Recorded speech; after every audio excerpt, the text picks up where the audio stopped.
Hip Hop TXL, the exclusive list. You are now tuned in to hiphoptxl.com/radio, hosted by DJ Reddy, Rell, and Kash Johns, sponsored by Highly Unique Radio and Winner Circle Publishing. We got Atlantic Records' own Success Reddy. He's about to school you on the game and how to be effective with your music career. Let's get into it.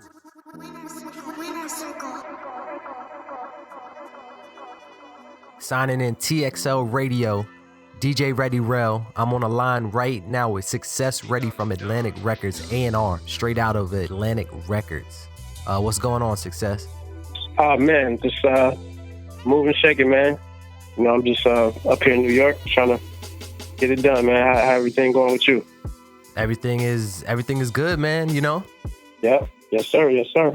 So, the first thing I wanted to ask you is, what is your position at the label and what do you do exactly? Just to let the people know. Okay, so, yes, right now I'm director of A&R.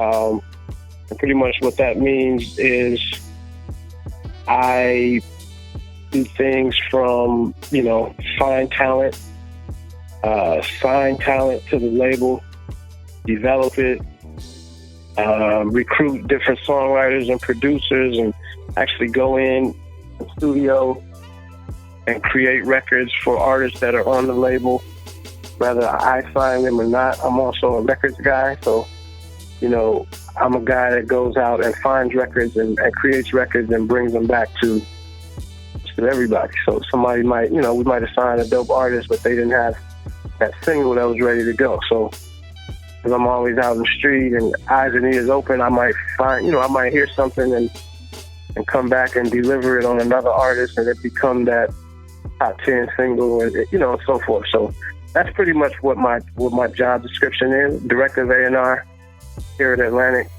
But I do a bunch of different things, but mainly look for talent, find it, discover it, develop it, and go in the studio and work on those records. And, we also work on mixtapes, and we work on EPs and LPs and, soundtracks. All of these things fall under my job description here in Atlantic. Got you. So, the next question I want to ask you is, what made you get into the business side of music? What made you get serious about it?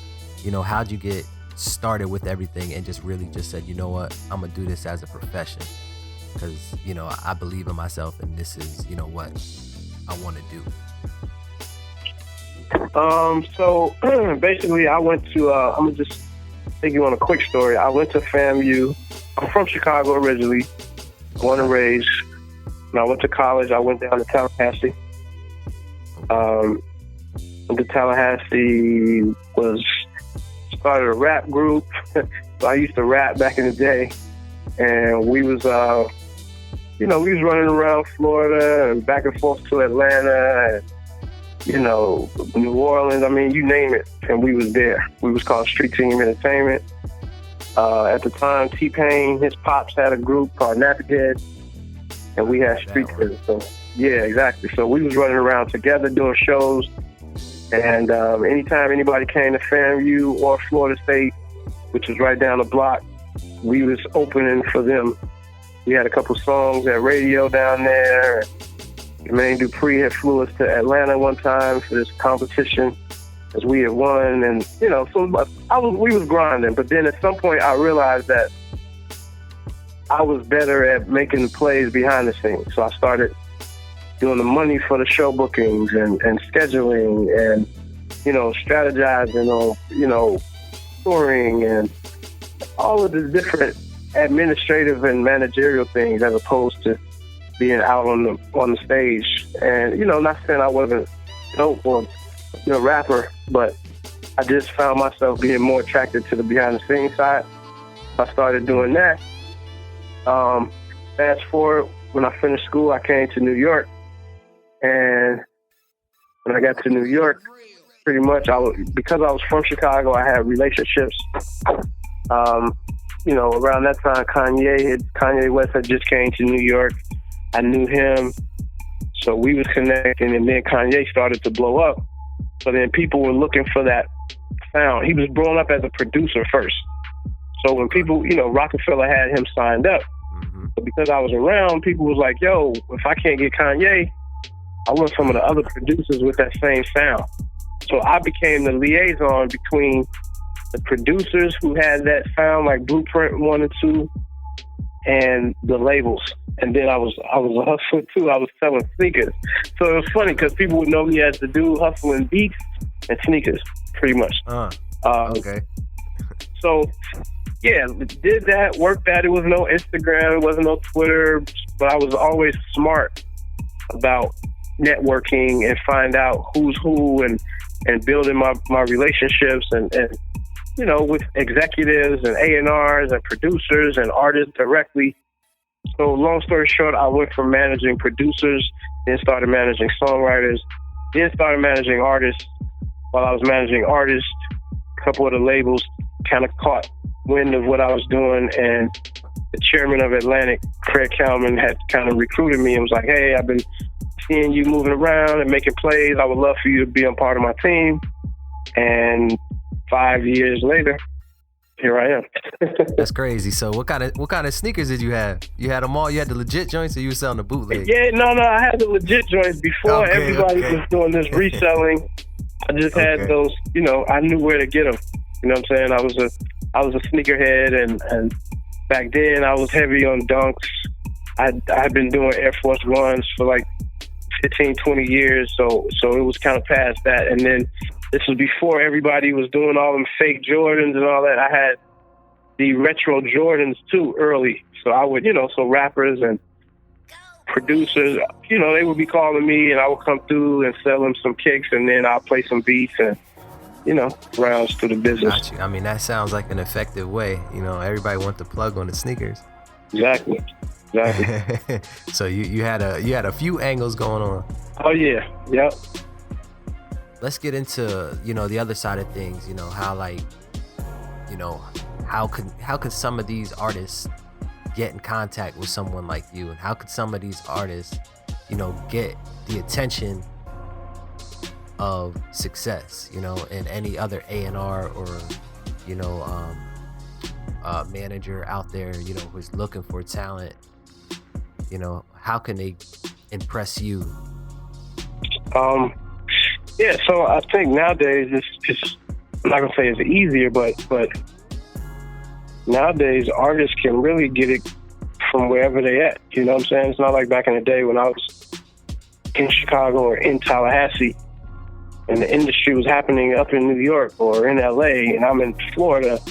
Nowadays with obviously the internet and all of the social media, artists like Kodak Black out of Florida can get out of jail and start this whole campaign and be on, be discovered and everybody talking about them. And, it's just kind of, you got to make the best with what you have, man. And if that means you got the net, you got some, you got these websites where you can get beats,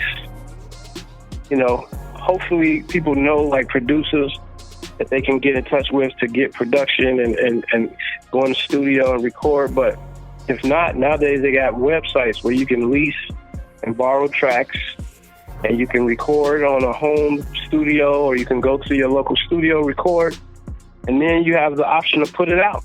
You can put it out on YouTube, you can put it out on SoundCloud, you can put it out, you got people that are breaking off of Vine and Tumblr and all of these different platforms, Facebook, just to get people get it out. And my job is to find it. If you put it out and it's quality, we'll find it. You know what I'm saying?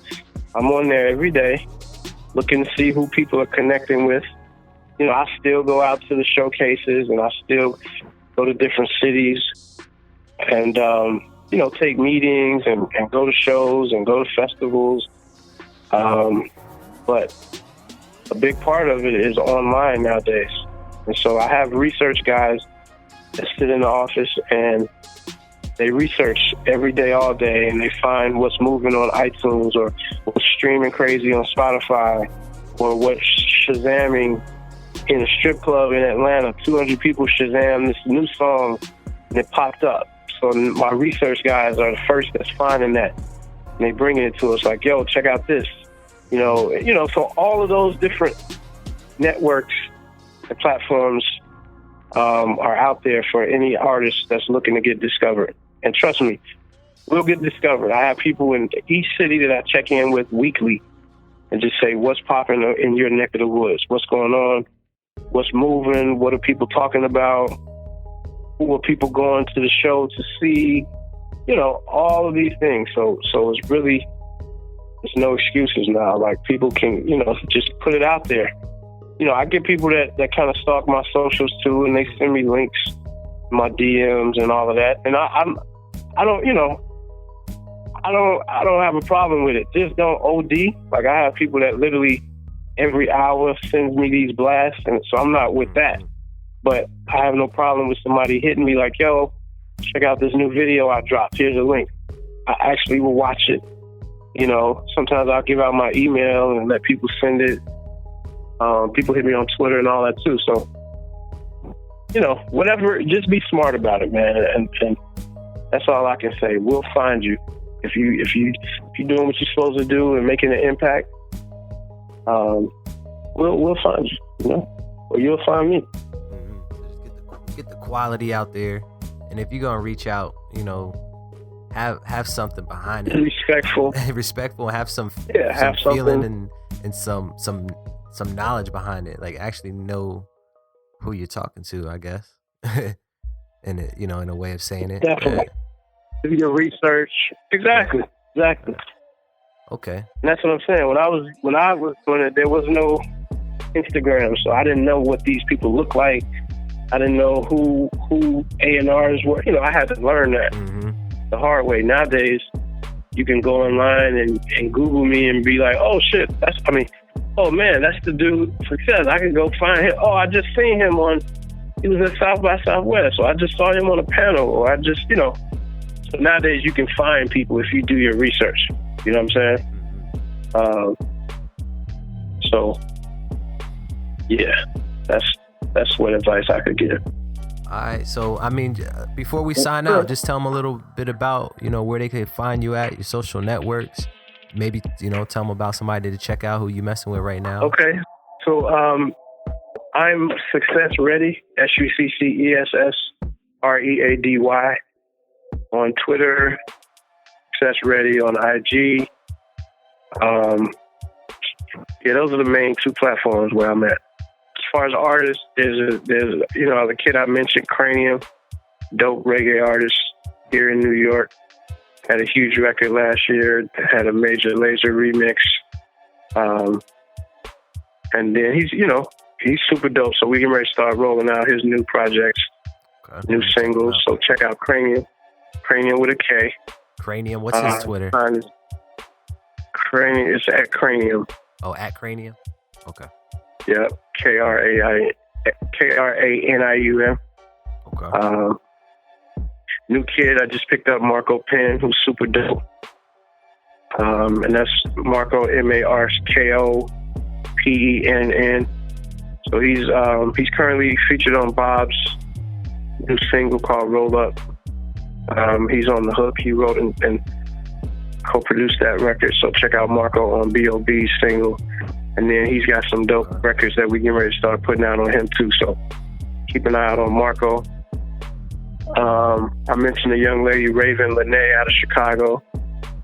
RAVYN. Check her out. She's dope. Pitchfork did a big article on her. So she's 18-year-old selling out House of Blues and all of that kind of stuff. So definitely check out Raven.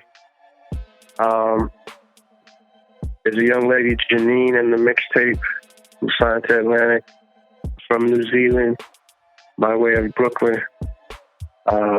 Working on her EP. Check her out. And her name is Janine in the mixtape, or JXTM is also, she's also referred to as JXTM. So check her out. And then a couple of the things I'm looking at that I can't speak on just yet, but yeah, man, just really excited about, what the next few months is going to bring, and yeah, feeling real good about where the music is going too. So definitely looking for all the artists. Get at me and let's get it. Okay. You heard him, man. He ain't hard to find, man. So we gonna get this show going, man. Success. Thank you for, coming out here and support, man, and letting these artists know. Let's get into it, man. New audio push. TXL Radio. Mondays 2 to 4. Every Monday 2 to 4. Let's get it. I just feel like we gotta go in. Winner circle. DJ Reddy, Rell.